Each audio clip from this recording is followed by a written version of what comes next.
اعوذ باللہ من الشیطان الرجیم، بسم اللہ الرحمن الرحیم۔ 27 رجب کی رات، جس کو شب معراج اور شب بعثت رسول بھی کہا جاتا ہے، حالانکہ تشیع کے نزدیک یہ رات یہ شب معراج نہیں ہے، لیکن اس کے باوجود کہ یہ شب معراج نہیں ہے لیکن شب بعثت رسول ضرور ہے۔ اہل سنت بھائیوں کے نزدیک اس کو شب معراج سے بھی تعبیر کیا جاتا ہے۔ بہرحال یہ بہت ہی رحمتوں اور برکتوں والی رات ہے۔ اس رات کو اعمال کرنے کی بہت زیادہ تاکید کی گئی ہے۔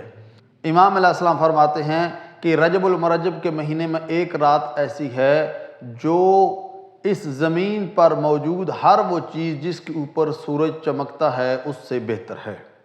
وہ کون سی رات ہے؟ وہ یہی 27 رجب کی رات ہے۔ اور امام علیہ السلام فرماتے ہیں کہ اگر کوئی ہمارا چاہنے والا اس رات کو ایک عمل کرے، خداوند کریم اس کو 60 سال کے عمل کا ثواب عطا کرے گا۔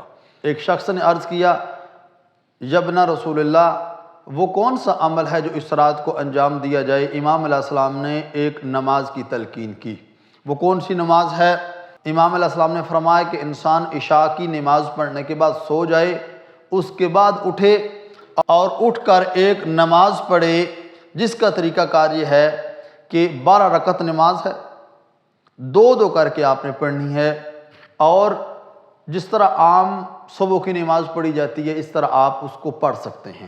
یعنی پہلی رکعت میں بھی سورہ الحمد کے بعد کوئی ایک سورہ پڑھ لیں، اور دوسری رکعت میں بھی سورہ الحمد کے بعد کوئی ایک سورہ آپ پڑھ سکتے ہیں۔ لیکن بہتر یہ ہے کہ جو قرآن مجید کی آخری سورہ ہیں، سورہ محمد سے لے کر سورہ والناس تک جو چھوٹی صورتیں ہیں، قل اعوذ برب الناس، قل اعوذ برب الفلق، کوئی اس طرح کی صورتیں جو ہیں، آپ اگر ان میں سے پڑھتے ہیں تو زیادہ بہتر ہے۔ لیکن اگر آپ کو ان میں سے کوئی سورہ نہیں آتی، آپ اس کے بعد قل هو اللہ ہی پڑھ سکتے ہیں، اس میں کوئی مسئلہ نہیں ہے۔ اور جب آپ نماز مکمل کر لیں تو نماز مکمل کرنے کے بعد سورہ الحمد، سورہ فلق، سورہ والناس، سورہ توحید، سورہ کافرون اور سورہ قدر اور آیت الکرسی، ان میں سے ہر ایک کو 7 دفعہ تلاوت کیا جائے۔ 7 دفعہ آپ ان کی تلاوت کریں گے تو یہ نماز آپ کی مکمل ہو جائے گی۔ میں نے پہلے عرض کیا کہ بہتر ہے کہ آپ ان سورہ میں سے کوئی سورہ آپ پڑھیں۔ اور دوسرا عمل ہے غسل کرنا۔ غسل آپ رات میں کسی وقت بھی کر سکتے ہیں۔ اور تیسرا جو عمل ہے وہ زیارت امیر المومنین علی ابن ابی طالب پڑھنا۔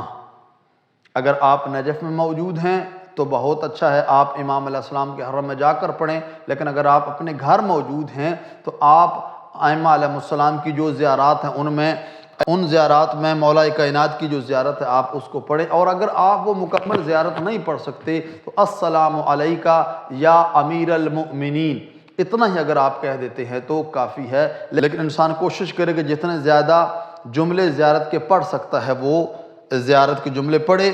اس رات کا جو سب سے بہتر عمل ہے وہ یہی ہے کہ انسان کوشش کرے کہ جتنی زیادہ ہو سکتا ہے وہ زیارت امیر المومنین علی ابن ابی طالب پڑھے۔ دعا ہے خالق کائنات کی بارگاہ میں خداوند کریم ہم سب کو احکام الہیہ کے مطابق زندگی گزارنے کی توفیق عطا فرمائے۔ والسلام علیکم ورحمۃ اللہ وبرکاتہ۔